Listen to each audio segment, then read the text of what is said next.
Okay. So how long have you been living in Chicago? Um, it'll be. It's about to be 5 years. I moved in 2017, so it's about to be 6 years. 6 years. October. Yeah. Where are you from originally? I'm from Tampa. Florida? Yeah, Tampa, Florida. Yeah, people always make that face. Tampa's beautiful. Is I've never been to Florida, so this. Oh, for real? Yeah. Where are you from? I'm from California. Oh yeah. Yeah. Also, north or south? Southern, but like the desert. I'm not by the beach. Oh, okay. Well. Yeah, not like you. Is Tampa by the beach? Yeah, Tampa's a beach. Okay. I mean, Tampa, you could drive to the beach. It's not like Tampa is the beach, but Fair enough. And how far is the drive to the beach? Maybe like 45 minutes to an hour, something like that. My only knowledge of Florida is Florida Man, and people getting shot and and alligators. That's funny. That Florida Man shit. You know the reason for that is because like the laws are more relaxed. Like okay. Like in most states, if the police like arrest you for some shit, they can't just like immediately. The news can't just like immediately put your name and like all the details and shit out there. But in Florida, you don't have those laws. So if you get picked up doing some crazy shit tonight, it's on the news tomorrow morning. It's like what? Like so? Okay, so you grew up in Florida in the shit. What? What? Did you like it? I mean, was it cool? I mean, Tampa. Yeah, Florida's cool. It's a little like it's a little more like slow paced, I think, than I am as a person. Like it's like it'd be a nice place to like kind of relax and like raise a family or like to visit, but I just like a faster paced kind of city. There's like, a little more hustle and bustle of Chicago. Yeah, there's like just a little more shit going. There's more shit to do too. Like yeah. So you grew up out there, and what was like? I don't know, man. What was it like for you? Like I don't know anything about Florida. So were you in like sports, theater, music? What were you like? Oh no, I was like an artsy, quiet kid. I was a nerd, man. Like I was like a you know, I like to read and do like artsy nigga shit. Like did you get your acting too white bullshit?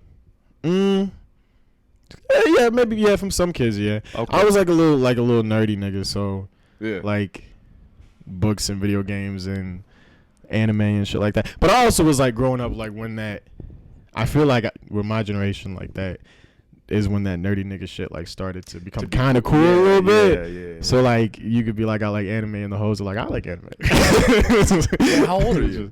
I'm 24. 20. Okay, yeah. All right, young blood. Yeah, okay, young Thundercat. I'm young as shit. See, yeah, no, I'm 32, so I'm of that era where that nerd shit wasn't. It was. I think we were dipping our toes when we had in middle school. We had these XXL shirts. I know what you're talking about. With Looney Tunes characters with rhinestones.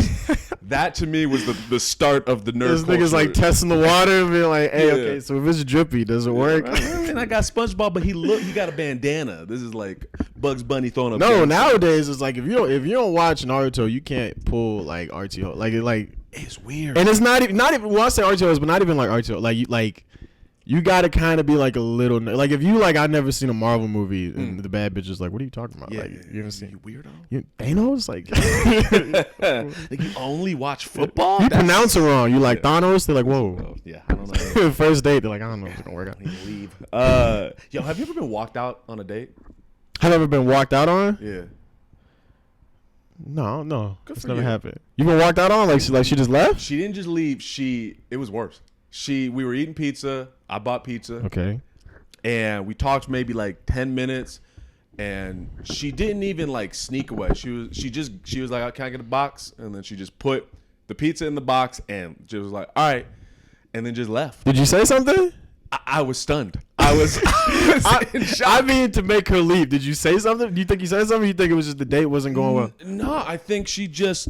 I think you know when I think you'll get that. You know when you like a nice regular dude. Like you're just regular. You're not doing the most. You're not selling drugs. You're not being. Oh, you think it was some shit like that's what she wanted? I think she looked at me as like a mark, as like like too goofy. Yeah. But those kind of women, I mean. Those kind of women always like annoy me a little bit because they always like drama and some shit too, and it's like I'm not the nigga. This is when I was younger. Like now I don't have that issue because I don't even allow that energy in my life. Yeah. Like I look back and I'm like, why would I even try to talk to this? Yeah. This scallywag as scallywag. It's just I'm not. I think I let it be known like 5 minutes in. It's like, look, I'm a cool nigga. I like to just chill. We not getting into fights. We're not doing all this like rah stupid shit. I have a little bit of issue with that, a little bit of anger issues, but I don't know if you knew that I was taking jiu-jitsu. I started doing that, and that's helped the anger issues. You just go out and just beat the shit out of you fighting like twice. I'm fighting twice a week, basically. So I don't have that energy when I go out to the world as much. I can see that though. You give off the energy of like a nigga who knows some martial arts. Like you don't want to fight this nigga. It's the nigga. You get into a stance, and you're like, I'm about to get my ass whooped. It's been helpful, man. It's been helpful for like my mental health and shit, but. That is something we never really talked until that show. I don't even remember. I mean, we see each other around. Yeah. I remember the first time I clocked you as a person. It was outdoor. It was an outdoor show. Was pandemic? No, because I came here as things were opening up. Oh, okay. You were just doing an outdoor show. It was like on a hill. It was in a park. I think not Hyde Park. It's like south of here. God damn it. There was like a baseball field. Humble Park or some shit. No. Yeah, Humble Park. Was it Humble Park? Rachel was on the show. That's why I was there. Okay, it might have been Humble Park. Yeah. I remember you there. And then outside of that, I don't remember. I just remember you vaguely around the scene. But when we spoke at West of Cali, it was just chill. Yeah, it was a good vibe. Yeah, I just like chill. I'm like a very introverted person, so I'm like it. I feel like I can pretend to be extroverted a little bit, but like I always am like I'm just gonna if I talk to this nigga, it's gonna be like a natural thing. But I'm not good at like the what's what I'm looking for, like the networky, like oh hey what's going on, man? How are you? I've never met you before. Let's do the thing together. You know like, Kyron Harrell? Yeah, I'm the opposite. I feel but Kai is very very good at that. He has that skill. He's very good at that. It's impressive. Whereas me, if it's not like an immediate connection, we're not gonna talk at all. And then I got like 5 minutes, and I'm like, all right, I don't want to talk to this nigga no more. Like, it's not. What is it? The energy? You just get drained of energy? You annoyed? Like, what happens when? That's part of it, but also it's not even like I dislike people, but it's like there's not like a natural reason for us to connect or work together. And what's the point of that? It's very healthy. Yeah. So you're an introvert, but you're in comedy, which is strange for most people. Like, what got you in stand up? So you like a nerdy kid growing up. Then what happened? I mean, I've always been like a comedy nerd, and then I've always been like the funny nigga too. It's like, I was a little nerdy kid, but then a lot of people like I wasn't popular, but people knew me because it's like I'm the funny nigga. I can make you laugh or whatever. Right. So then I think naturally the thing to that is like you're gonna want to cheat this way. I want people to see your beautiful face. Like all right. Yeah. But I was like a little comedy nerd, so like I was always watching like Comedy Central, like any special that was on, and then my parents were like, watching what they were watching. So like a lot of Chappelle's show. I used to watch like hella Cat Williams, and then once I like hit high school, and I was like getting bad grades, and be like, what the fuck do I want to do with my life? And then once I realized like you could do that as a job, I was like, oh well, let's just do the thing that people like me doing. You were what, like 16, 17? Yeah, I was like 16. I like realized I wanted to do it at like 16. That's solid. Now, so you weren't the smart nerd. I think I was a smart. I was like in like you lazy. I was like the lazy smart kid. So like I was like the nigga who was like I was like in gifted class but like failing them. Got you. You weren't living. Or like failing whatever classes like I wasn't interested in. So if it's if we're in like history or like literature or something like that, then I'm snoozing through that shit like passing. But then if it's like math or science, I'm like, this is boring. I'm not doing this. Like if Morgan Freeman was your teacher, he'd be talking about how you need to apply yourself. You know what I mean? Mr. Marshall, you could be something. Yeah. I'm like, I don't give a shit about this or whatever. Trying to teach me poetry and shit like So you okay, so you're in high school, you're like, I'm not doing well in high school. You're not like about to fail, but you're not killing it. Maybe like sophomore year, it was like some teachers were like, "Hey, nigga, you might not graduate. Like, what are you doing?" And I was like, "All right, let me." You might have a beard by the time you graduate. It's not.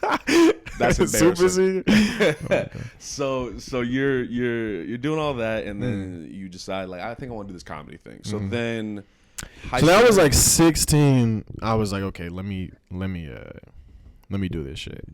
Like I realized I wanted to do it, but I was like nervous. I was so scared to like actually go up and do it and shit like that. So I just like would write jokes all the time. Just like had like I'm sure just like garbage material, like 16-year-old untested material.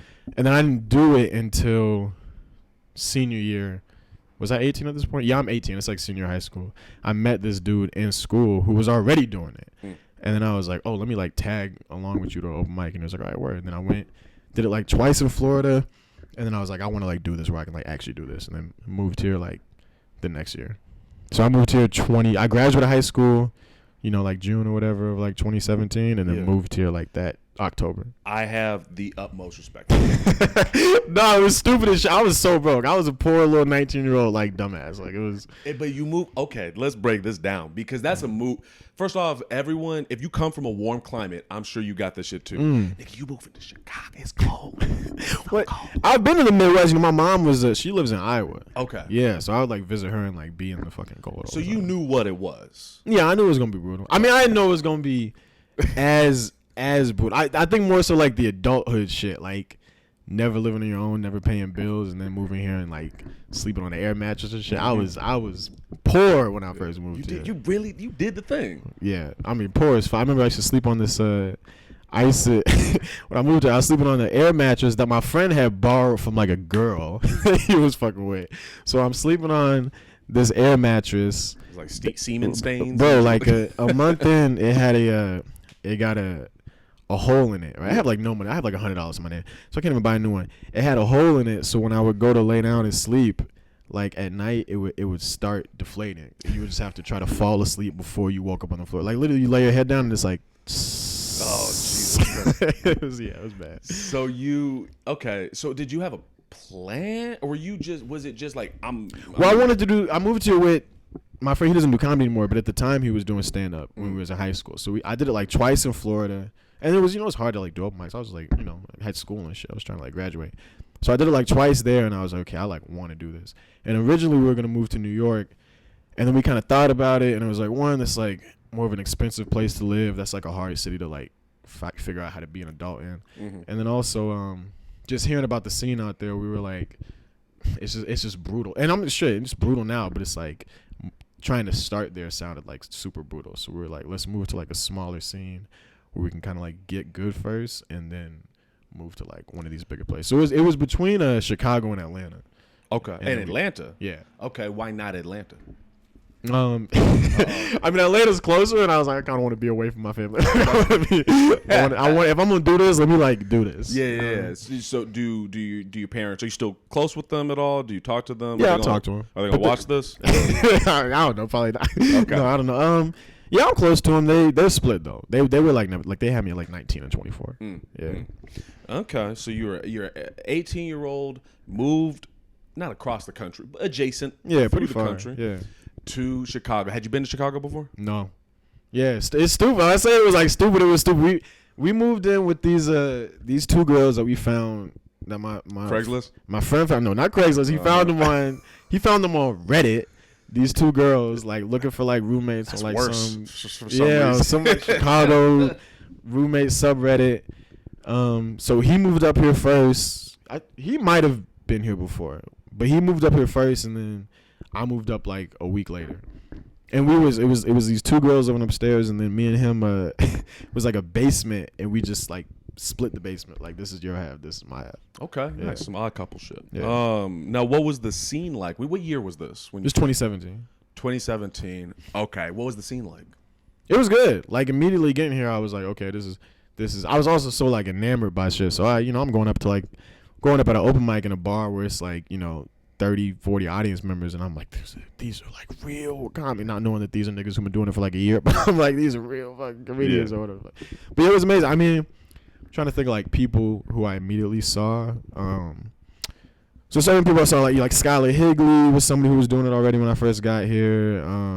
Like Zach Orion, like St. James. Yeah, those are people where like I first got here, and I was like, oh, okay, these are people I'm seeing like all around who have been doing this for a little bit. Right. So the people, it's interesting because I don't know if you had this experience. So for me, I was I'd been doing stand up consistently 6-7 years out in California. So when I what city in California, or was it just all over the state? It was, so I started in San Diego a little bit, but it was while I was in college. Good for you for not going to college. Do you go to college? No, I ain't good for you. God damn it, good for you.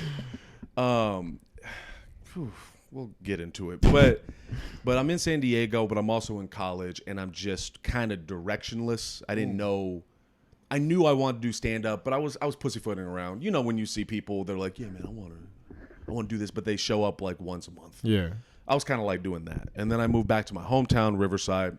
LA was, for me, way too far, and I didn't know how to navigate. I didn't know where to find mics. And when I did hit a mic, it was like for 3 minutes in front of. And same thing as New York. I heard it's like brutal as fuck. Like trying to start there is like it's just is nonsense. Yes. Yeah. So I basically, me and another guy, we started a whole scene in Riverside. We created we created a little community. And so when I left and I moved out here, it was interesting seeing. I felt like I could tell who was consistent, like who was a person. Pretty like the people you just Skylar, St. James, Zach O'Ryan, like those guys. When I saw them, I was like, oh, I could feel like you guys have been here a while. But what were you like when you first moved? Did you feel like you were different from then versus now? Oh, me as a person? Oh, definitely. Comic, yeah. I mean, definitely. I mean, I was 19. I'm like, that's like, you're not a person, basically. You're like not really. I don't think you're really a human being until you're like 21. Like you just, you know what I mean? Yeah. Just soaking up experiences and shit. So then, back then, not less confident. More of I do like how much of like a drive he had, because like I look at you know how I was like living back then, like poor as fuck. Like I'm like I couldn't do that shit right now. Like I'd go crazy. You've outgrown it. I go crazy, and then also like even just the dedication to the comedy thing. But I didn't even fuck for like the first year I was living here. Like I was like, but I didn't even care, because it's like it was just comedy. That's all it was. Like every single night I'm trying to hit 3 or 4 mics a night. Like not getting booked on shows, so I'm just doing like. Just straight open mics for like a year straight. That's all I care about. Wake up, thinking about comedy, boom, boom, boom, boom, boom. Like, not thinking about dating, not thinking about like anything else. It was like, okay, there was like a hunger in this kid that was like really, really cool. Mm-hmm. Yeah. Let's do this now. Here, I got you. I'll do it. So I'll ask this question to get some water. What were you? So you were hungry. You wanted stage time, and then outside of comedy, what were you doing? Or was there even an outside of comedy? That's what I mean. There wasn't outside. I mean, so one, you know, I was 19, so I couldn't like get into bars and shit like that. So there wasn't even like even like the bars that I would get into were just like open mics where they knew me, or like if I was just like doing a show, I didn't, you know, I was 19, so like they would just let me in because I'm like, oh, I'm on this show or whatever. So there wasn't really a social life. It was all just comedy. If I was hanging out with people, it was hanging out with comics and we're talking about jokes, you know, other like open micer people. Like there wasn't even like any other thought. Like I said, I wasn't dating, I wasn't fucking, I was just you were just doing comedy. That's all I cared about. Probably like the first like 2 years I lived here. Okay. Yeah. Okay. Yeah, I get you there, and I feel like there's a plus and a minus to starting early. The plus is you started early, you're getting the reps in, you're building those skills, you're building respect in the community. The minus is a lack of life experience. Like, what do you have to draw from? You're not talking about anything. Yeah. What can you talk about? Like, I used to go on stage and like make up sex stories because it's like, that's not, you know, I'm like, oh, I was fucking this girl one time and this happened. No, it didn't. No, it didn't. You're not fucking nobody. Yeah. But now you 24. Yeah. Do you feel like you've grown enough that you have a perspective, or do you still feel like you're trying to find it? I mean, I'm still I'm still like a young nigga, but also like, yeah, in comedy, like still like, you know, 5 years is fucking nothing. But I definitely feel it more so. Like, I don't know if I feel it as more so like other people, like, you know, if I do a show and somebody I respect is like, hey man, you like kind of talking about some shit, then it's like, okay, I guess I'm like on the right path. I feel like I'm on the right path. I'll say that. Okay. Yeah. Oh, that's good, man. I always believed in you. As soon as we had that conversation in that backyard, I was like, this guy's got something. So when I first moved here, one of the jarring things for me was, and I had never lived in the Midwest. So you had visited and never lived in the Midwest. Visited like Iowa, but that's like, yeah. Is Iowa cold? It's cold as fuck. It's cold. It's white. It's gray. There's nothing. I swear to God, it's gray. Like I swear, like the color gradient changes when you hit the border. You like, cross the line, and all of a sudden it's black and white. I swear to God, it's just like that. It's like Twilight Zone. You know what the fuck? Where is Iowa relative to? Was that south, west, east? Where are we? I'm so bad at like geography. I think it's this Chicago. I think it's west. Okay. I think it's west. Well, when I first moved here, one of the things. Well, hold on a second. Got to write this down. One of the things that I felt was part of it was the weather. Like that first winter, it wasn't even that it was it was cold, but it was how dark it was. Like there was no sun. Did you move during the winter or you moved in the summer? I moved in the summer. So I came from a hot ass summer to a hot ass summer into the winter. In that first winter, it was dark and I didn't know anybody. And it was the loneliest I'd ever fucking felt in my life. Now it's been 2 years going on 3, and I have friends now. I have a community. But you're in comedy mode. At what point were you like, let me make some friends? Or did you have friends? How did that happen? I met some people like pretty early on. Yeah, I met some people pretty early on. But it was, I would say like the first like 3 months, because I moved like close to when I moved in October. So it was warm for like a month and a half, and then like immediately fucking got me. But I'll say it was only for the first like 2 or 3 months when I didn't know. You know, see people around, but it's like, again, at the time, I'm not really confident in shit. I'm 19, so it's like, I'm also like intimidated because I'm like, oh, these fucking older niggas, like I don't fucking know these people. But it was a little lonely. I remember like my oh my god, it was like my second month in, and I went up. I don't know what open mic I was at, but I went up. And I bombed like so terribly, and I came home and like cried a little bit. I was like, "Bro, what the fuck am I doing here? Like, this is good." But it'll weed you out. Yeah, it'll weed you out if you're not ready for it. I also feel like that's why Chicago goes so hard in the summer too, is because you got to earn it. Like Florida is always kind of nice, so it's like the summer is a little chill. Whereas here, people go fucking crazy because it's like I made it through negative 32. Like I'm about to. You know I'm getting arrested first day. Yeah, but no, I get you. There's a little piece of me that's like, why are we doing this inside? We need to do this outside while we can. No, in the summer in Chicago, anytime I'm inside, I'm like, what the fuck? What is this? I'm in a restaurant. I'm like, you got patio? Does this McDonald's have a patio? I need to feel the breeze in my hair. I need to feel no, man, I get you 100%. Now, do you feel like you have a friend group now? Like you have a crew, clique? Yeah. It's a. I mean, I'm friends with like a good bit of people, but my main little like group I'm running around like people like Marcus Banks, Mike Atchison. I know Mike. Yeah. I have a memory issue. I don't know. Oh, me too. It's a little like undiagnosed ADHD. Like, oh, you just like all over the place? Yeah, constantly. My raised. You could ask me a very basic question. You're like, when's your birthday? I'm like, shit. Let me think for a second. Okay. Yes, I know Mike. Who's your other person? Marcus Banks. I know that name too. Why do I know that? Yeah, no Marcus probably like one of the first people I met in comedy. Oh, he's hilarious. Yeah, okay, yeah. They run My Best Friend Is Black together. Yes. Yeah. Well, good for you. You have friends. You're doing well. Now, have you gone back to Florida since? Oh yeah, I visit. I mean, the longest was during the pandemic. I didn't see none of my family for like damn near like 2 years because it was just shit was locked down. But yeah, last time I went was this past Christmas.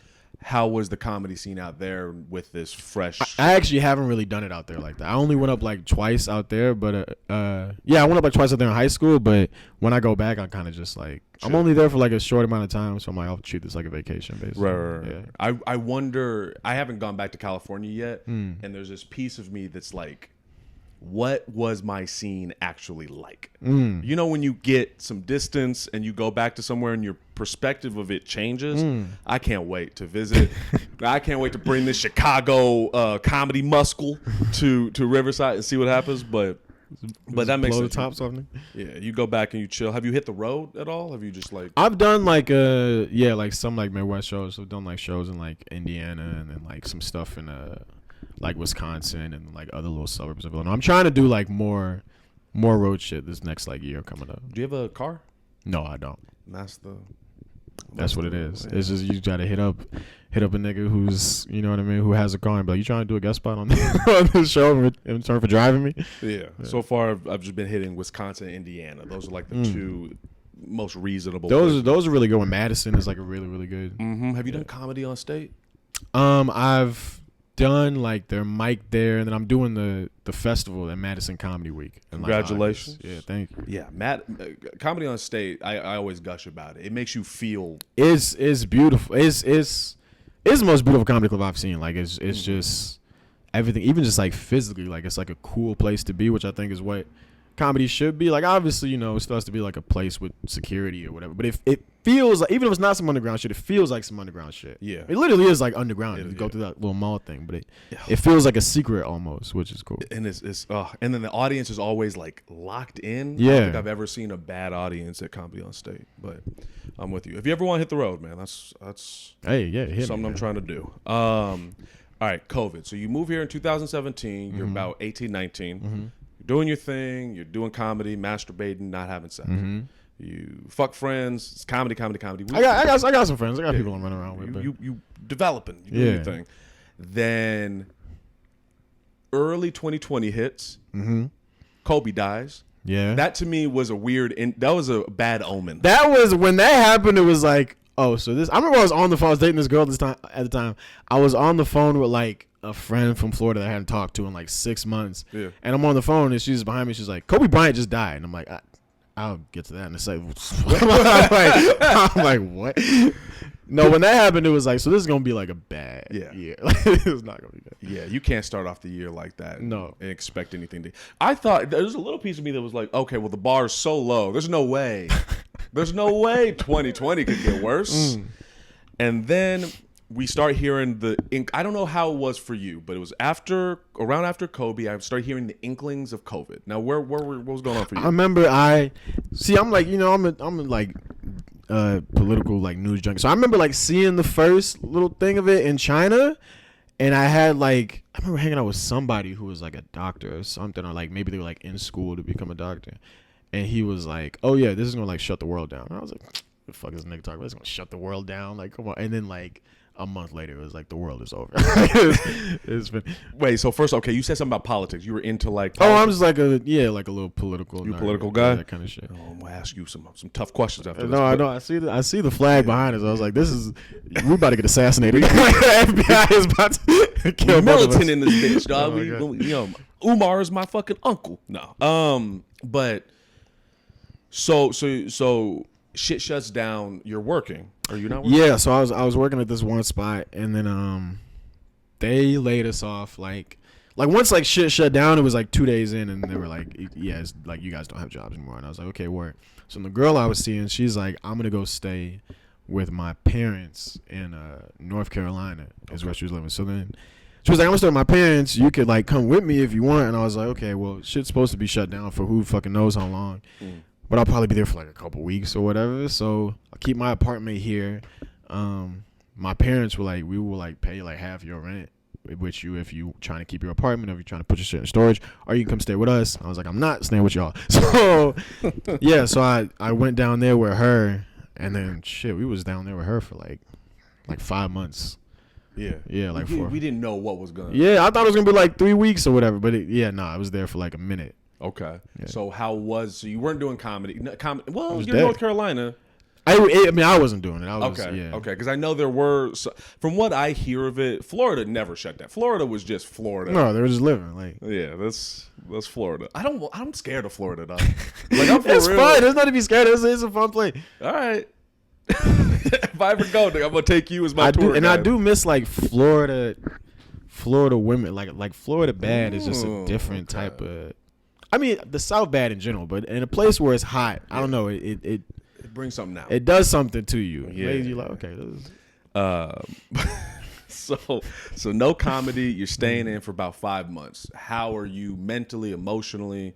I actually had a pretty. I'm not gonna lie, I had a pretty good time. Like, I know a lot of people like I went crazy. I'm like like 2 weeks in, I asked a little brother if I could borrow his PlayStation, and he never got it back. I mean, he got it back at the end, but I was like, can I, hey, you'll be playing this PS4. Can I move it to our room? He was like, yeah, take it. And then he never got that shit back. So I had a lot of time. I was cooking a lot and doing a lot of reading and writing and shit. It was like but I feel like it's also just not having a job, like a day job, where it's like, okay, I just got the whole day to myself. Yeah. and you can only like, you know, sleep until 11, 12 so many times before you're like, all right, let me like try to be a little productive. A person. You know what I mean? I think, first off, I think that COVID or quarantine was an introvert's dream. Were you here in Chicago or you was in? I was in Cali? Man, my situation was interesting. First off, I stand by this. Quarantine was one of the greatest points of my life. Without question. And it was still rough. It was still hard, but I think this says something about maybe comedians or people that want to be in the entertainment industry. It was way easier for me to try to survive during quarantine than it was doing my fucking job. There's something about work that it grinds your soul down. You know what I mean? It doesn't. It like I feel like I connected to my humanity with just having a. But that's real because it's like, you know, I'm reading books and shit. Yeah. And I'm meditating. I'm watching like all these movies that have been on my list for years and shit like that. Because even if it's like you kind of have time after work, but you've been doing shit all day, so you're like, I want to just eat, jerk off, and fall asleep. You know what I mean? Like you're not trying to, I don't know, become realized or whatever. Like right, you don't have the energy. You know. So I was in my grandmother's garage. I had, So remember, this is the desert. So I had moved into my grandma's garage maybe a year prior because of money and life. Nigga, fuck college. Anyway. So I was lied to. I was told. I was lied. No, you know what? No, let me get into this real quick. Let me rant. I was told like, man, if you just go to college, you gonna be. It's like college dropout. You just gonna be. Everything's gonna be great. Everything's gonna be. Oh no, fine. it's bullshit. It's bullshit. Complete bullshit. And then they hit you like, you owe us $80,000. Like what? So I'm in my grandma's garage, and then COVID hits, and it's like, you're already in a garage, and that's a whole other thing. I'm living with my goddamn dog running around. It's dirty. No matter how much you clean, it's dirty. And I get to a point where like I can't go inside because my grandma's in there. And so like it was a lot. Why did I start? What are we talking about? College, talking about COVID, yeah. And I just had time to think. I had time to process to myself, and I don't know. I learned a lot about myself. Like the person you're meeting now is not the person pre-COVID. No, not for me. You're talking about for me. I don't know about you. No, yeah, I think that, but I think that. I mean, not everybody. Some people, you know, if you're struggling with money and shit like that, if it really fucked you up, that's one thing. But I think for a lot of people, it's like, yeah, you had some time to just chill for a second and just kind of just like sit and, because also you're just sitting with your thoughts. The hustle and bustle of life aren't there, so you like, okay, let me like figure out who I am for like 5 months straight. It was a lot. And then skipping some stuff, but in short, I was like, I need to get away from where I'm at. Like this, whatever is here is not healthy for me. Let me go. And like you were saying, like, you could have moved to Atlanta, but it was like, let me go far. Let me get the fuck away from this. And so then I got here, and it feels like I missed out on like a golden era of Chicago, because when I got here, shit's still open up. It's confusing. Every time I talk to comics that have been around a while, they're all like, yeah, man, the hierarchy's broken down and we're rebuilding. But it sounds like there were mics everywhere. Oh yeah, there was. I mean, there's still a lot of stage time, but there was like hella stage time. Like especially if you was just starting out. If you're like, okay, I'm not doing shows. It's like, okay, you can still get up like 15, 20 times this week if you really want to. Right. Like if you.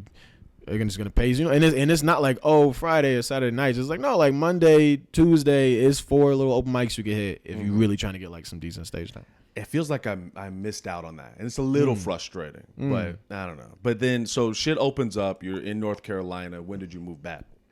We came back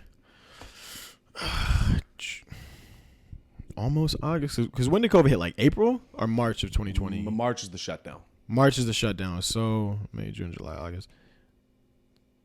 So yeah, so maybe we came back in like August. So not 5 months, like 4 months. We came back like August. Okay. Yeah. Okay. And how was it? We came back. I mean, you know, I started working again because like stuff was like kind of opening up a little bit, but shit was still pretty shut down. Like comedy was like not really a thing. Like And it probably didn't become a thing again until like maybe that winter, or like a little bit of like winter the next year, like February or some shit. Mm-hmm.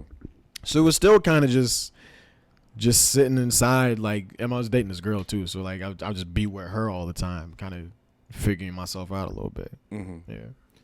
You kept bringing up parents a little bit. What? You said parents? Yeah. What's going on with your relationship with them? Because it sounds like you don't want, not that you hate them, but you don't really want to be around them. It's cool. I don't want to live with my parents. I like value my independence. So like when COVID shut down, they're like, you can stay with us. I was like, I'm not doing. I like need to be in my own space and shit like that. Do they support the comedy dream, or are they like? Oh, they're very supportive.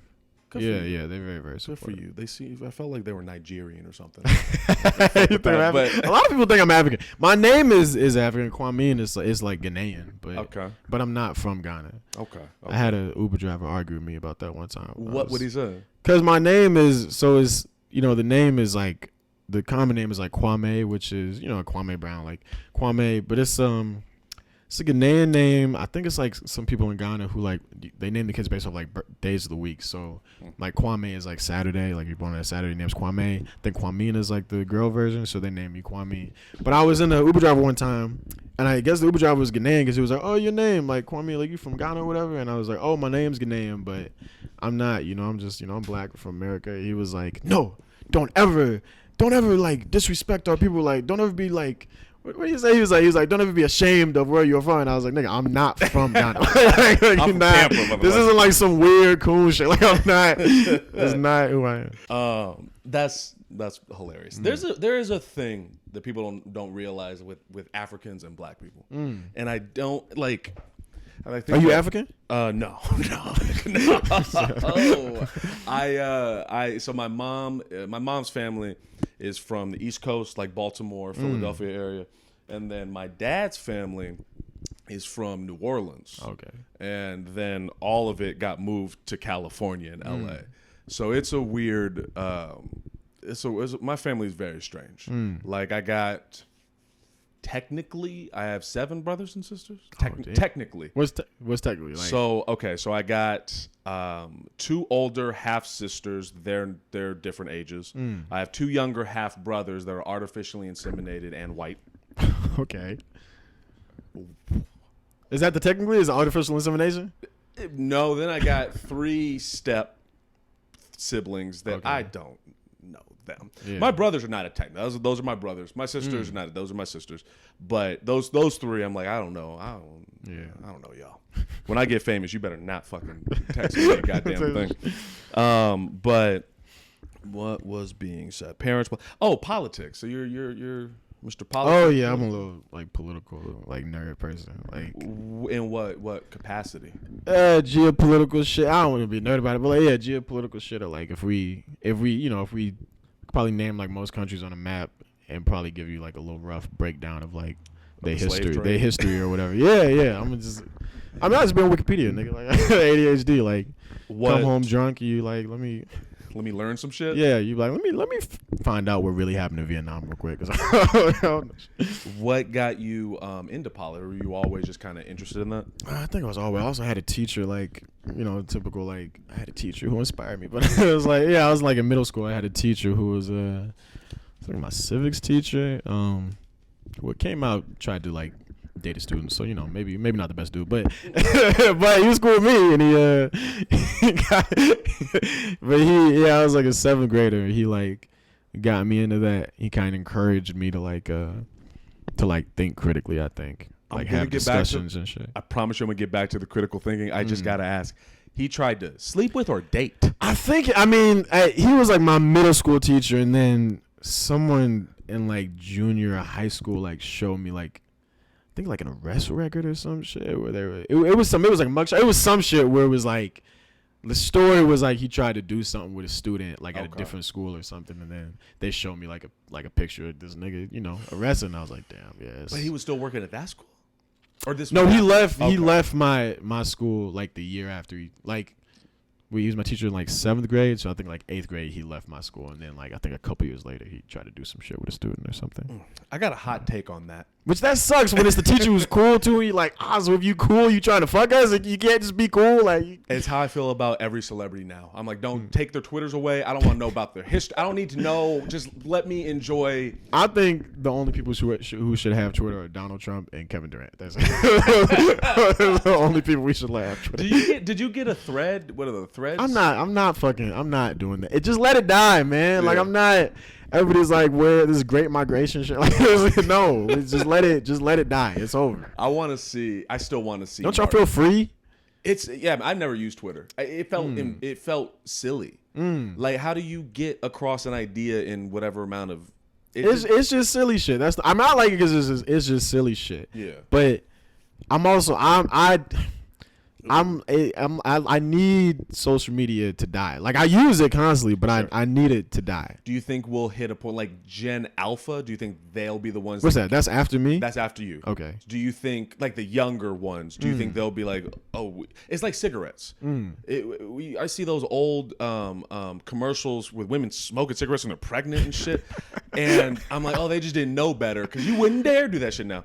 It feels like we got experimented on with social media. And the younger generation gets to see how we fucked up in a timeline. My hope is that they're like, let's just not. I think it's gonna be. Hopefully, it's gonna be like record players or some shit where it's like they use it because they're trying to be retro and cool and shit. Bring back MySpace. You know what I mean? Like the regular kids, like, man, come outside and play some soccer with us. And he's like, nah, I'm come on, I'm logged in. I'm too cool. I'm too cool for all that shit. What do you think would happen to comedy? If magically tomorrow, social media is gone, you still got to do your comedy grind. But now, comedy would be in a much better place, I think. Why that? I have a lot of thoughts on it.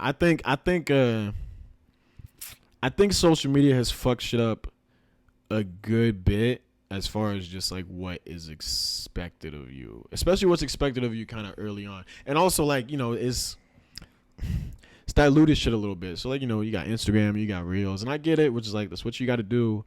But that didn't used to be like the standard for shit. Is like, well, how many Instagram followers you have? Like, I know people who I talk to who are touring comics and they're like, oh yeah, no, this club won't book me because I don't have this many Instagram followers. And these people have credits, like writing TV credits. I wrote for fucking Tonight Show, and I can't do this thing because my Instagram followers. Whereas like, this dude who's a IG comedian, makes funny faces, he's doing this club with no material, bombing because he has followers or whatever. So like, I think that's fucked the game up. I think it's also with the Reels and shit, the expectations is that you should burn material like that, where it's like, back in the day, the game is like, okay, you get up in your scene or whatever, you get your hour together, you start hitting the road, and then when I want to release a special or I want to release an album, then that material is done, and it's like, okay, I don't do that material anymore because it's sold, it's out there. Whereas now, you're expected to like release Reels, but it's like, what if I'm still working on these jokes? Like, I don't want to. What if I just don't want this out there? But it's expected that you have to constantly have some shit out there. You're putting out lukewarm cookie dough. It's you not. Get what I'm saying? It's not fret, because I see people put out Reels, and I'm like, yeah, this is like a good premise, but this is not. But then it's fucked up because it's. What am I trying? It's like attention span wise. I mean, literally, you can only put 30 seconds in an Instagram reel, where it's like, well, okay, what if I have a joke that's a real good joke that's like 4 or 5 minutes long? People aren't gonna sit and watch that. It won't even let you post something that's that long in the first place. So it's like, that's fucking up the game. And then it's not me if I'm please, I'll ramble about this. And then also I think DJ Vlad clip where you say something crazy. Say some wild No, DJ Vlad is hilarious. Side note, by the way, we'll just set up a camera and be like, "So your murder charge." That's the inspiration of the style of this is exactly that. It's like, I'll hang back. I have no problem shutting the fuck up and letting people talk. So you currently find a murder case. Right. Did it? No, but I also think you see it a lot with like the crowd worky clips where it's like, it's training audiences, I think, in a bad way, because it's training them to think that comedy, the biggest reels are crowd work clips, right? Comedian shuts down audience members, does this, yada yada. Which if you are good at that, that's a skill, man, and that's not shitting on that. But I think it trains audiences to think, one, that every comic does that. Not every comic is like a riffing audience interaction kind of person. But then also they go to shows and they think like, okay, well, I mean, they already used to think that, like, oh, if I'm heckling, I'm like a part of the show. But now they really think that because they're like, oh, I'm helping him get a clip, or I'm helping him like do his thing. I remember talking to somebody, just like a dude I know at a party. I told him I do comedy. He was like, oh, do you just like go around and just roast people in the crowd? And I was like, no, I like tell jokes. Like, that's what? That's not what a comedy show. That's not. I mean, some people do that, but that's not what I'm doing. But now, like, every audience member is like, yeah, that's like what I'm coming to the show for. Mm-hmm. So. Yeah, I think social media has fucked the game up, like, kind of. It's also helped people because, you know, you could get attention and blow up if you're somebody who the industry might not have given that opportunity before. You don't need a sitcom to. Yeah. Yeah. I guess it's a give and take. There's positives and negatives. What about you? Do you think positive or negative? Positive for people that are really good at that. Like, for me, I'm pretentious. And like I'm an artist. And no, I really I don't call what I do content. To me that like I hate that word. That's a bad word. You got to put content out there. That's a bad word. You mean my art? You mean my lifeblood, my soul? You mean my feelings on things? So I think I agree. It commodifies something that stand up. Oh boy, I'm gonna sound like an old fucking idiot, but. And I'm not even from the 80s and the 90s like that, but stand-up used to be a thing that happened in a place in that moment, minus a special, which, and again, I'm going to sound like an old head, used to be special. A special was special. And comedy was something that, like, you only got to see in this dingy, dark basement and around these people, and it was like, oh, what are they going to say? I don't know what they're going to say. Nobody could record 3 seconds out of context and post it and get that person in trouble. It feels like some of the purity is lost. And I actually attribute the same to the rap game, where I'm like, there's always been one hit wonders out there, but you know, the you thought I was feeling you. No, wait, chill. Because as soon as you said the rap thing, I was like, we gonna disagree. Because I'm a young nigga. I love. Let's talk about. I love young nigga rap. I think rap is in a great place. I argue with. I can't wait. All my friends older than me. I argue about the show all the time. Why? It's in a good place. Okay. I could launch it. First off, it's just like any other genre. I think a lot of niggas think rap needs to be the same thing, but it's like punk rock music doesn't sound like Taylor Swift shit, who doesn't sound like this. You gotta expect certain things. So like Kendrick, when I want to listen to some shit, I listen to him. I don't give a fuck what Ice Spice has to say about racism. Like I want her to do that little bend over move and rap about niggas. Like do the thing with the tongue. I don't know. Do the thing with the tongue and rap about fucking niggas. Like that's what I would listen to. So one is like, we gotta realize that rap is not one genre anymore. It's subgenres. Same way you got punk rock, you got, you know, blues rock, you got all this type. That's what rap is now. And then also it's just they lit, man. Like I can't wait to. They lit. They lit. I like. They having fun, and I'm also. This is also the shallowness in me too. I have to listen to what the bad bitch listen to. So like, the bad bitch is like Ice Spice, so I have to listen to Ice Spice. That's what they like. What's the name? Sexy Red, my coochie pink, my booty hole brown. That's what they like, so I gotta listen to that shit. Like, I think okay. But first off, let me acknowledge. Yeah, of course, you just want to have fun sometimes. Back in my day, young blood, you don't know about no genuine with the bad day. Like, we had some dumb shit. We like that too, though. Bling bling. Every time I come around, like, I remember all that, and I love that. My issue is more. And it's similar to comedy. It's not that exists. There's always going to be party, fun music, which is great. It's the approach. It's the Nick, sing the whole Ice Spice song. Other than something that I eat it for lunch. And baddie, I do what I want. Some shit like that. My issue is that it is taking a clippable earworm and it's like 3 seconds long. I will agree with you, like the TikTokification and shit. There's songs that come out now where I listen to it, I'm like, this shit's supposed to blow up on TikTok. Huh? Yeah. Like this chorus ain't like a real chorus, bro. Like, I don't know the rest of the song. And so my issue isn't the existence of the style of music, it's how it's being presented and promoted and sold. Okay, yeah, I could agree with it. Because it's similar to the comedy thing where it's like people are, it's actually just I saw what's that nigga in LA? Niles Abston make this point where he was talking about like the real shit, the audience interaction shit. Where he's like, now you see niggas go up on stage and they're trying to goad the audience because they want somebody to say some shit because he has a camera in the corner and he wants to get the audience interaction clip. Yeah. And it's like, that's not even real. But you probably see some of the things in music now where it's like, yeah, like I said, you'll hear a song. Not all of them. Like, I think her shit just blew up because her shit is fun. But there's certain people where I hear like a chorus or something, or like a line, and I'm like, so this part is supposed to be like the TikTok part, right? Like which is just, besides being gross, it's like that's weird. Like, that's not like how songs work. Like, I like the word gross. That's how it feels like a disrespect of the craft. And there's a craft to making a club banger. There's a real craft to that. But it's content, right? It's the difference between I'm putting out a song and I'm putting out fucking content. And so I'm hard-headed, and so I'm like, let me stick to my guns and my pride or whatever. It's not working. I'm not getting anything from it, but and so it's frustrating. I think the social media aspect of things has its good and its bad, but for someone like me, I think it leans more bad because I don't know how to game the system. I'm not Kyron. I can't.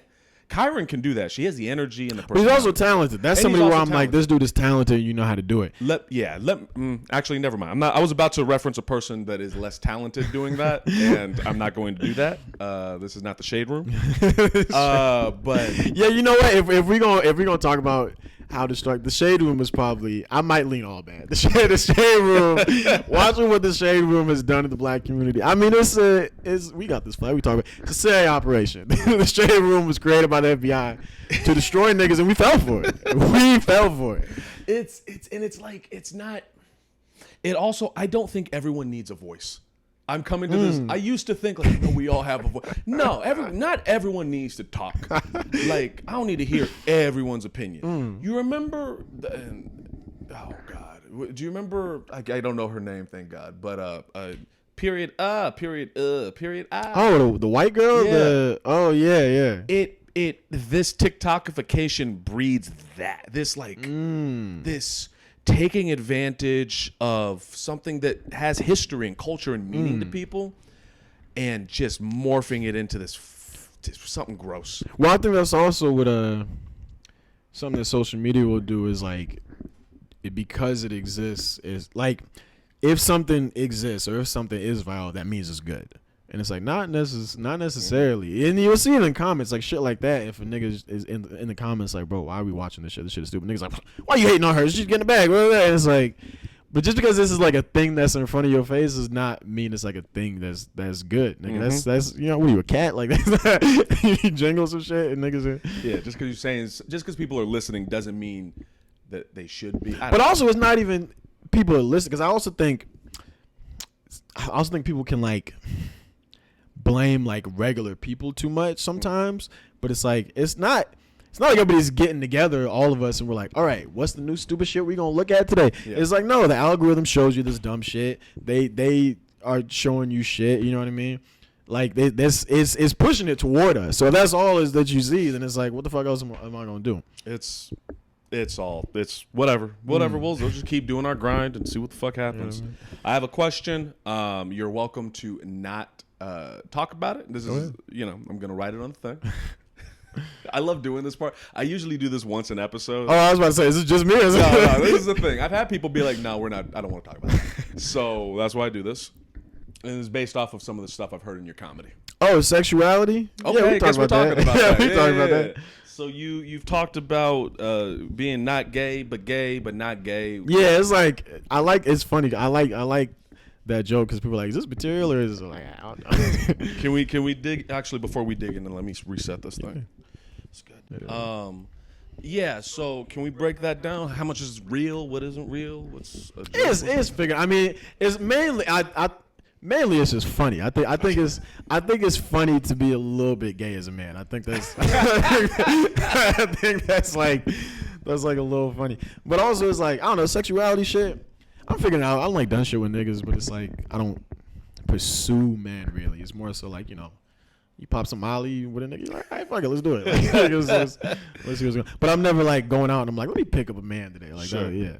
I think so here to break that ice a little bit. I'm attracted to and have dated like trans women. And when I talk about, I know what you mean. Like, it's a little funny. Yeah, you gotta be a little gay. You ever, a little. Well, come on, ain't no.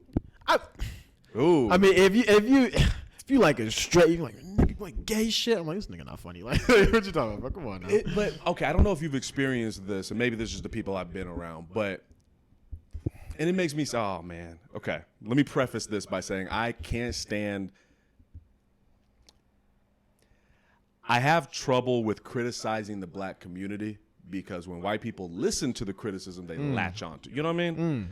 I think Chris. We're gonna go all over the place with this, but just roll with me here. In Chris Rock's latest special. When he talks about the Will Smith everything. He said, I think at the very end, he's like, and we don't fight in front of white people. I heard a bunch of takes of that. My take is I understand why someone would criticize that statement. My interpretation is you can't have this dialogue or this discussion around them because they're going to take whatever they can, manipulate it, and use it against us. I can see what he was trying to say. I also think that's an older nigga thing to be like, because he's nigga. Chris Rock damn near 60, so he's like, he's 60. He's like 56. He's looking good. Yeah, he looks great. Yeah, he took a hit from Muhammad Ali. But I think that's what. I think he's also coming from an older nigga standpoint where it's like, yeah, man, you gotta understand when he was in his 20s and shit, you do that shit in front of white people, nigga, you never gonna work again. So he's like coming from that. I think a lot of young niggas, including myself, are like, man, fuck what they think. Like, just do shit. And I have so many opinions on that. I think. Let's get into it, man. Let's get into it. Okay, as a comedian, if you're a comic, if you think it's funny, you should say it, right? If you really think like this is, because the joke also wasn't like that bad. But if you think it's funny, that's your job, nigga. Say some funny shit. At the same time, oh boy, if that's your wife, I'm gonna slap the shit out you. I know you didn't just say that shit about my fucking wife. Because let's take away the Oscar stage. Let's say they just at a party. Okay. And they walk up and he like, hey, G.I. Jane. You gonna slap the shit out this nigga. Like, what are you talking about? I know you did not just call my wife G.I. Jane. So I think they're actually equally both in the right. And that it's like, that you think you're a comic and the joke wasn't that crazy. Say the thing. At the same time, Will Smith, that's your wife. Go say it. Because you know he slapped the shit and you know he got home and Jada gave him the slot master 3,000. Like, come on. That's the best sex he probably never had. So it's like, you got to do what you got to do. Okay, so you believe 50-50. It's pretty 50-50. I also think it was just like, everybody tried to blow it up. I mean, white people really tried to blow it. They were like, he should be like arrested. I was like, niggas fight. Like, what you mean? You go to a party, it happens. Like, you go to a party, a lot of niggas don't fight. Like, right. Okay, I'm going to give, I think it's 80-20 in favor of Chris. Here's my reason. Okay. Context. If we were at a cookout and you say some shit about his wife, his girlfriend, and fair enough, because we are at a cookout and you there was the context. We're at the Oscars. We're all wearing tuxedos. Like, contextually speaking, this isn't the moment. Wait till this nigga's off stage to slap him in the. We should have heard. He could have waited. Yeah, that's my main. But I also think it was the public thing. I also think maybe there might be. I don't know if there's public beef between. I think there might be like underlying. There's something. Like, I think he didn't like it because he was like, all right, I'm gonna show you. This is the moment. Like, you've been pissing me off. Like, I think they might not have liked each other for a little bit. I also and I have a this is a tough one. This is a tough one to discuss because I support black women. I don't like Jada. You don't like Jada? I don't like Jada. She a little messier than she like to than people give her credit for, man. Like, people really like to like act like she's just a victim. I'm like, but come on, this red room and all this table talk and all this, like, yeah. You seem to always be around the drama. You're not like this healing figure the way you kind of pretend you are. You know what I mean? And I mostly feel bad for Will. I feel bad because like the August all of that shit. Why is that on camera? It's one of those. It's the camera. It's the thing. Okay, what about the argument? They're trying to the dialogue about open relationships. Hold on, let me get that because the camera can't see my face. Hold on, the camera can't. My face was just. It's a dialogue. I'm presenting their argument, I guess. I know what you mean. Yes, we have to have discussions and all of that, but sometimes, and I'm guilty of it too. Social media, it's fucking our brains up, man. Like, I think it fucked Chris up too. Like, the social media aspect, they replaying it over and over again. Did you like his last special? I think his last special was overshadowed by everything, by the stuff. So same. I think for him too. Yeah. I mean, last special, I did not enjoy it. He looks manic. He look a little. He's like sweating and shit. He looks crazy. Which I would be. You slap me in front of the bad bitch, bro. You slap me in front of Zendaya, bro. Like I'm gonna be fucked up. And that's what he looked like. He looked.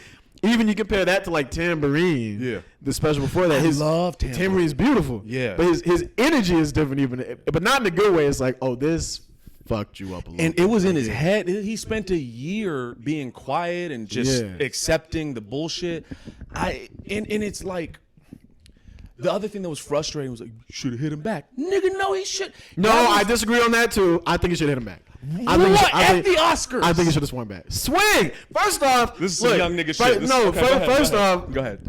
To quote the Boondocks, we already in the nigga moment. You just slapped me. The Oscars is done. I'm not. He's nice. Like, wait, the Oscars is finished. Fuck the Oscars. You slapped. Okay, so we fighting at the Oscars now. We shutting the whole shit down. This is done. This is. I'm not slapping and then. Oh, Will Smith just slapped. Hey, bro, if you don't fight this nigga, the Oscars is canceled, nigga. I don't give a fuck. I'm gonna say two things. First off, this is the most young Negro energy. He should have. He should have slapped the shit out of him. Are you 24? It's over. With the Oscars is done. It's done with. It's done. Okay. Second thing, Chris is tiny.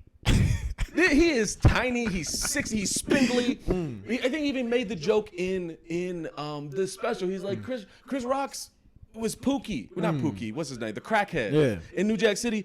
Will Smith was Muhammad fucking Lee. It's no, because I think that's a good point too. Because it's like. Come on, like if it was Dave up there, his old buff ass, sure, like, you gonna slap that nigga? No, you're not. I would love to see Will slap Joe Rogan. You know what I'm saying? No, you slap Chris because you was like, I could do this. You can do that to Chris, and there's something a little fucked up about that. Where it's like you know you can do that, isn't it? And to bring it back to this jiu-jitsu shit, I look at fights in a completely different way.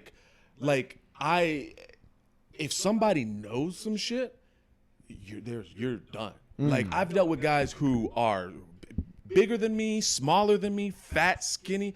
If they have a higher belt or they have some technique, you would be surprised at how many people can end your life if they felt like it. And so to me, my issue is like that's bully behavior. Yeah, it is a little. I think it's. Because people hyped him up, like hyped Will up, but I think because it was his wife or whatever. But it's like, okay, let's say he just made a joke about Will and then he slapped him. He'd be like, come on, bro. Like, this is the nigga you gonna slap? Like, come on now. It's. I just don't want to see two black men I respect in the shit in the first place. I wanted to see it get ignorant. I was like, you should have started fighting at the hospital. I want to see both their camps rush on stage. I'm trying to see some Source Awards shit. Like, Lord. You know what shit. Oh, my God. I want to see the news, and they're like, a member of Will Smith's entourage has been shot on stage. And I was like, I want to see some wild shit. Do you think Chris's next special will be better now that time is... I don't know. I mean, it's another opinion. I think a lot of this is also I really veered past the sexuality shit. Yeah, but it was good, man. A lot of these, I just dodge this shit. No, I mean, I think a lot of the older niggas have kind of lost their way in comedy. Like, we talking about Dave? Yeah. Okay, let's discuss it. That's one. But even Chris, whereas Tambourine was great. I was like, okay, I like, because I've seen like damn near all his specials, so I was like, this is a beautiful direction he's going in. Can I say Tambourine? I think what made Tambourine great was that it was introspective. He wasn't talking about, which is not how he usually is, right? But I think you can be. What is it? What's the opposite of intro? Ectro and outer. Yeah. He's not talking about himself. He's talking about politics in the world. Yeah. I think that as a young man, you can do that because you're in the zeitgeist. When you're older, you better be introverted because you're not a part of society in the same way. You're old now. Yeah, because if you're trying to, because even Dave, like, I mean, to talk about Dave, he's like talking about trans people. I'm like, how many trans people do you know? Like, I know trans niggas, right? I'm a young nigga running around the city. Like, I know trans niggas. Yeah. You don't know trans people, bro. Like, who are you even complaining about that you live in like this little rich town in where's he, Ohio or some shit. So no trans people. Like, what are you talking about? like it feels like he's. I hope he stops. I think he's done. I think he stopped talking about it now. I think. Well, no, I don't think so. You think so? I don't think so. I think he has. There's so much show here. One, because he is so fucking good. He's undeniable. So it's like I think he could just. He thinks like, oh, I can just make anything funny or whatever the hell, or like I'm doing art, or I'm pushing the envelope. And I think he also has a problem I think a lot of motherfuckers have where they're like, okay, if people don't like this, then it must mean I'm like talking about something. And it's like, no, just because it's controversial doesn't mean it's good. Yeah, that doesn't mean you saying some shit. You know what I mean? Like, so there's a lot of Republican politicians controversial. They're not saying nothing. They just like, I hate niggas. Like, it's not like it's You feel like that's the older generation. That's lost. Not all older comics, but some of them where it's like, yeah, they just latching on to like weird shit in the culture wars or whatever. And then also I think it's a thing of like, part of it just might be them being upset they can't make certain audiences laugh, which is crazy because it's like you can make them laugh. You just gotta like temper your shit a little bit or change it. What's his name? Anthony Jeselnik was talking about that. He was like, no, like it's good that these audiences like. That these younger audiences are hard. Like, if you're a good comic, this should make you better. Yeah. Like, you look at somebody like him who says wild shit, but it's not like people are fucking picking and torturing his shit because they know his jokes, and also because he's like not. He's like, okay, I'll just make the joke better. I'm not gonna go up. I'll bomb with this thing that might have worked like 10 years ago, and now I'm like, these fucking young kids don't like these news. It's like, they don't like it. They're 19. They go, what do you mean? Make them laugh. Like, I will say, when it comes to Anthony Jeselnik, I think the difference is. Style. So get ready for me to drop some clout. I met Anthony Jeselnik. Oh, for real? Yeah. No, I was in. So Rachel Hall. Yeah. So she was hosting for Anthony in Comedy on State. Okay. And I was just entourage. I tagged along. I was like, I'm not doing anything this weekend. Oh, I get to meet Anthony. Cool. Cool. So I would like hang out with him in the green room, and I would just talk with him, asking him questions, just chit chatting with him.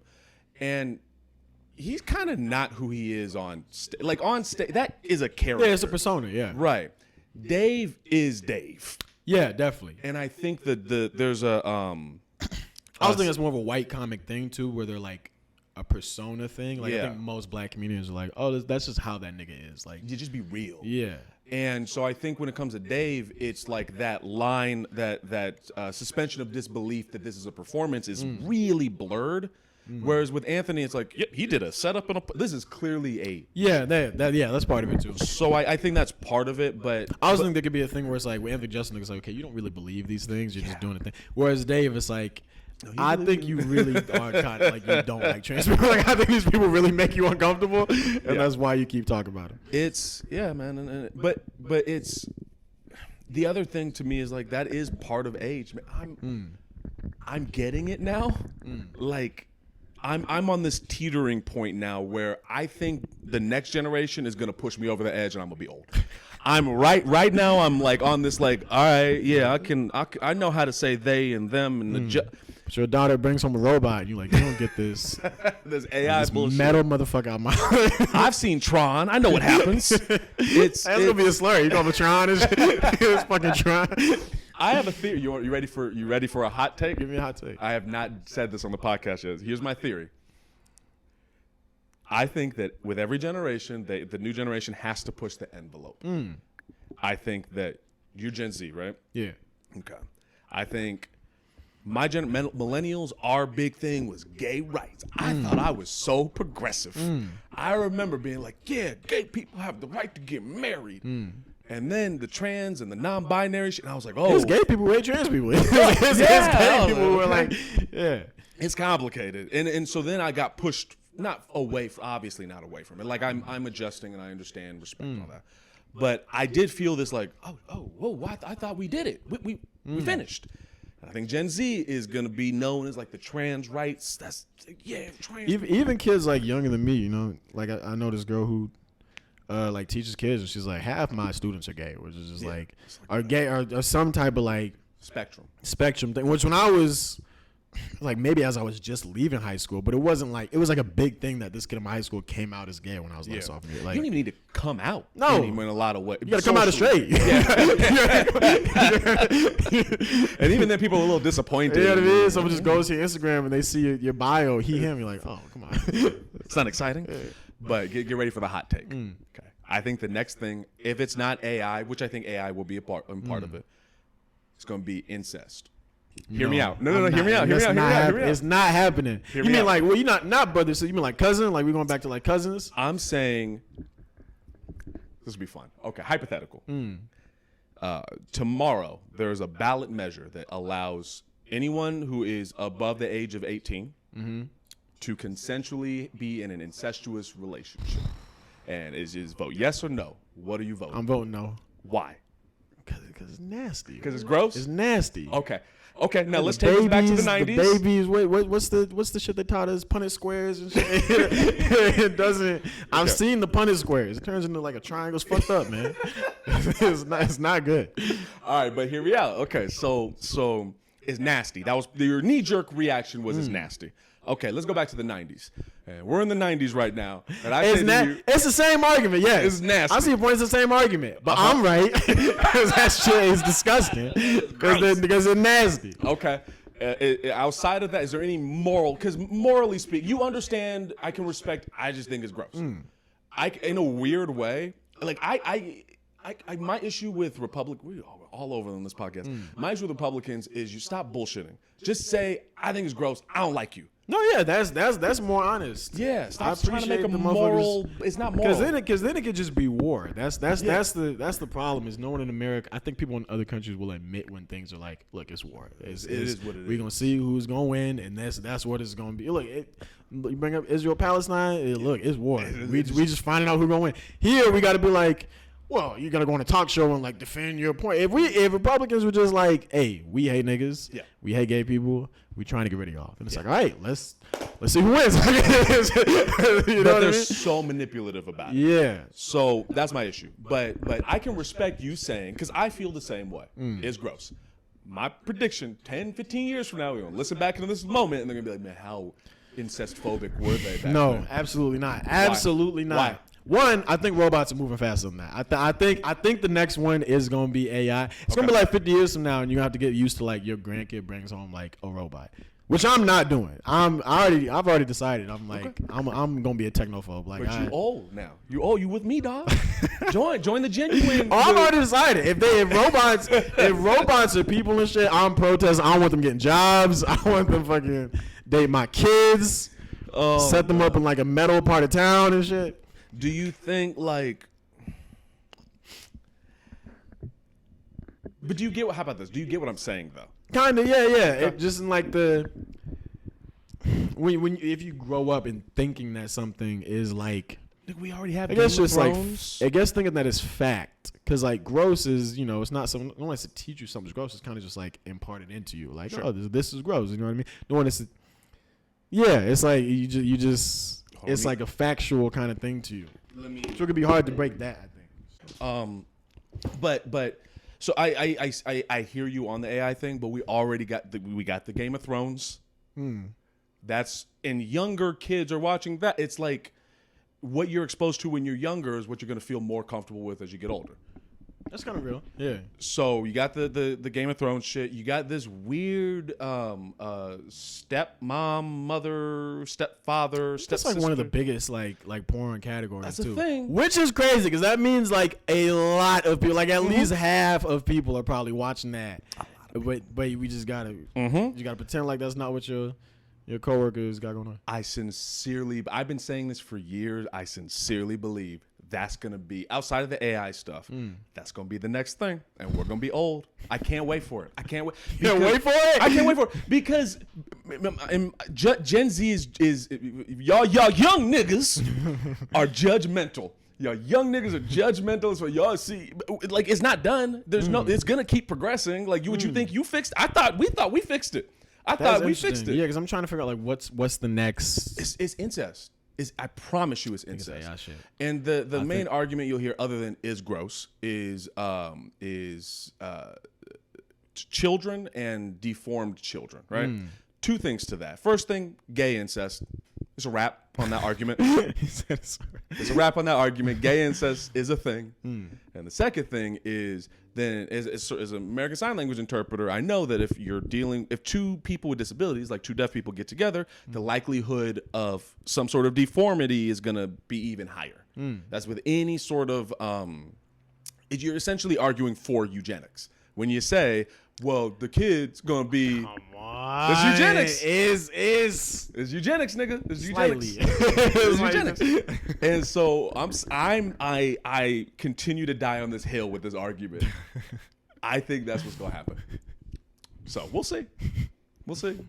I don't want to end on this. I don't want to end the podcast on this. So we'll end with eugenics. We were talking about sexuality too. Yeah. You want to get into?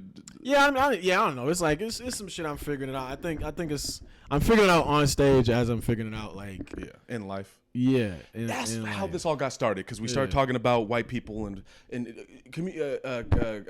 criticizing the black community. Here's my criticism of the black community: our homophobia needs to fucking stop. But I don't think niggas are more homophobic. I think it expresses itself in different ways. I think black people are more casually homophobic. Please elaborate. So like a white person who hates gay people, right? Like they're at rallies and shit. They're like, I fucking hate gay people. You don't see niggas like rallies against gay people and shit. But it's more so like, oh, nigga, don't bring that gay shit around me.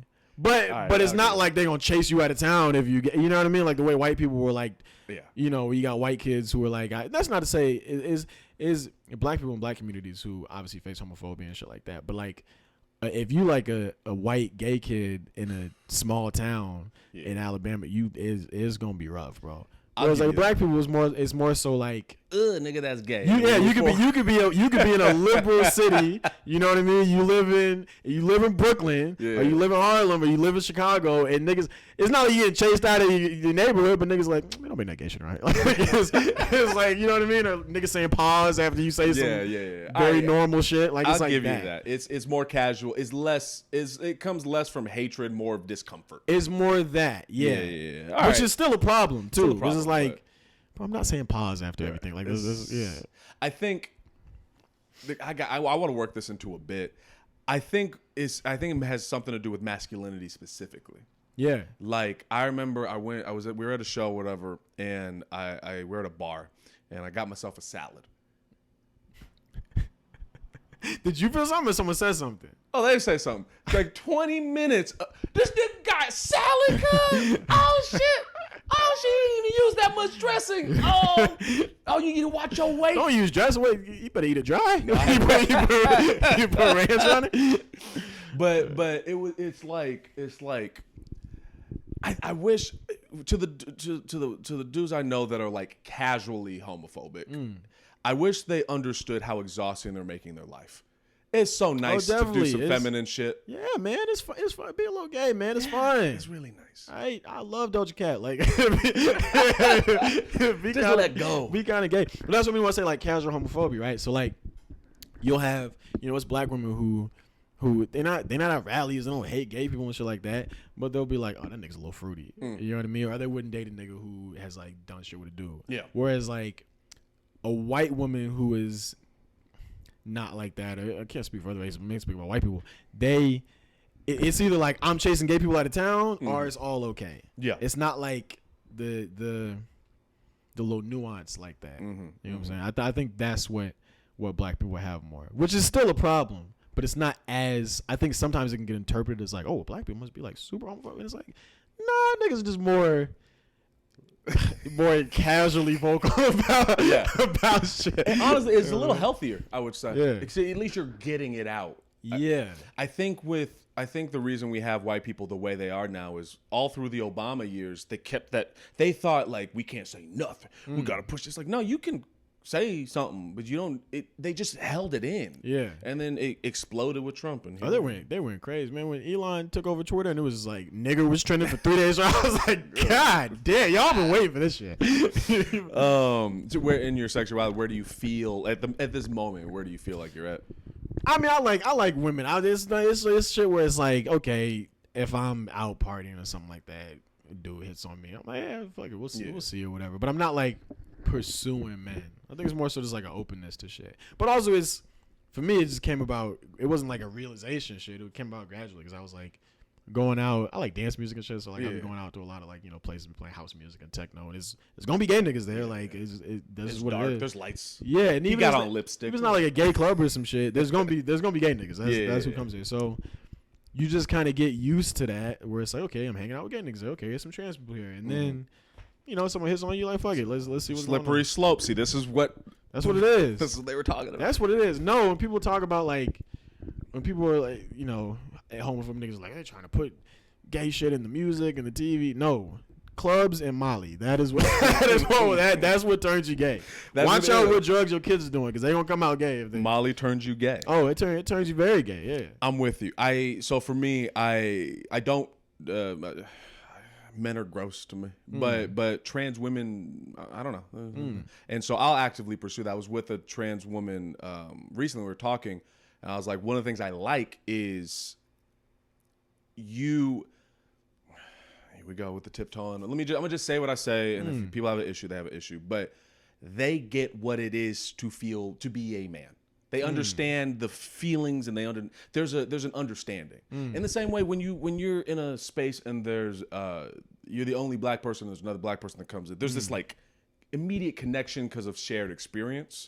And so what I like about trans women is that they have the experience of being they was like socialized as a man, basically. Socialized as a man, and so they understand. They have this perspective that is very empathetic that I really like. I think that's where I'm at with it. Yeah, I like that. No, that shouldn't even be like a controversial take. That's like apparently it is expression. It's expression. All right. I guess the last question is, where do you see your comedy career in like 5 years? Oh man, 5 years. Hopefully, like a career. No working a day job. Yeah, I mean, I don't know. As far as like goals and shit, I'm not like a nigga who's like, I want to be like super famous and doing all this shit. I want to have enough money. I mean, I always want to be doing this. There's other things I want to do. I want to like, hopefully like write on some shows. Maybe like get a script or two off. But I just want to be able to make money doing this and be able to do cool shit with my friends. That's really it. There's a lot of the niggas I look at career wise who I want to be. It's like they're not household names necessarily. You know what I mean? It's not like everybody knows who Gerard Carmichael is, but it's like. You get to make cool shit with your friends and do comedy. That's like all I want.